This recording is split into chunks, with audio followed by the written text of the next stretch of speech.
So James 4:17 says, those who know what's right and they don't do what's right, it is sinning for them. So if we know what to do, if we know what's right, yet we don't do what's right, it is a sin. I had a dream of this girl. She had walked into the room that I was in, and she was like early 40s.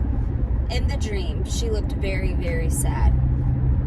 And I knew that it was from a spiritual sense, so I was trying to put the pieces together in the dream and really couldn't figure out what was going on there. Well, this guy had walked right beside her, and she looked to the right and she said, "I want to introduce you to my son. This is my son. His name is Roundup."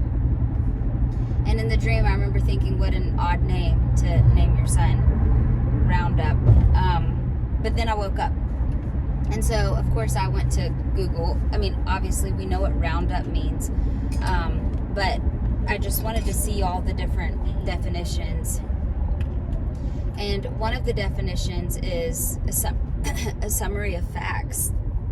So, a summary of facts. So, what we are investing in, what we are operating in, what we're spending our time in for a long period of time, it's gonna have a consequence of some sort. So whether that's good or bad or how we're living, there's going to be an overflow of that in some form. And I took note that she was very sad. What I really want to speak to and what it kept bringing me back to was the word safe.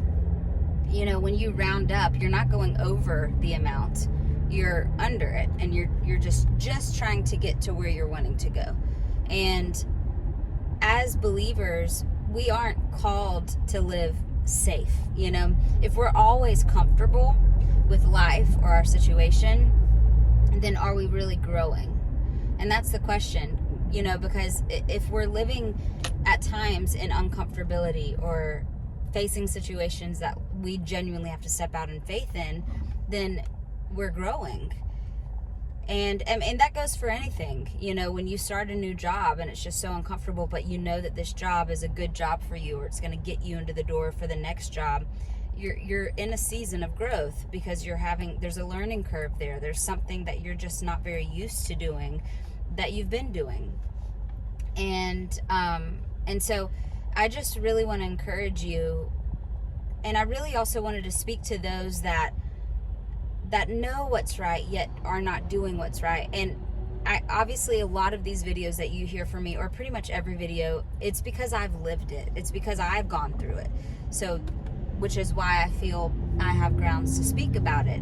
And so there were many times in my life where it's like, gosh, I know I should be doing this, but I'm not going to do that. I'm going to do this because this is more comfortable. Or going a step further, not only is this more comfortable, but I just prefer to do this, which is also really dangerous when you know, we're choosing to do something we'd rather do as opposed to what we know we should do. And you know, misery loves company. We've heard that phrase, but I've noticed too, when we are deliberately disobeying God in an area of our life, I don't mean all of our life.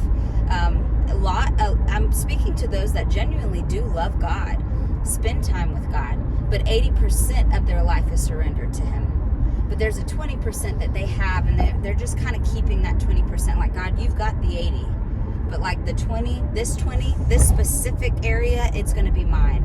And I'm going to hold on to this area. And I know what's right, yet I'm not going to do what's right, but I'm going to hold on to this area because I'm more comfortable here, or I like it better here, or it's going to be too hard to go back to being more righteous or holy in this area. So I just want to challenge you, remember that key piece of knowing, you know, what I'm not doing that I should be doing, it's sinning for me.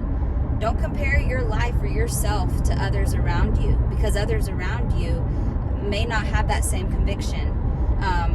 So if there is an area of conviction, or when someone brings it up and there's offense brought, we should check, you know, our heart in that situation. And we should also look to God and say, okay, God, the 20% that I'm not giving you, help me to surrender that.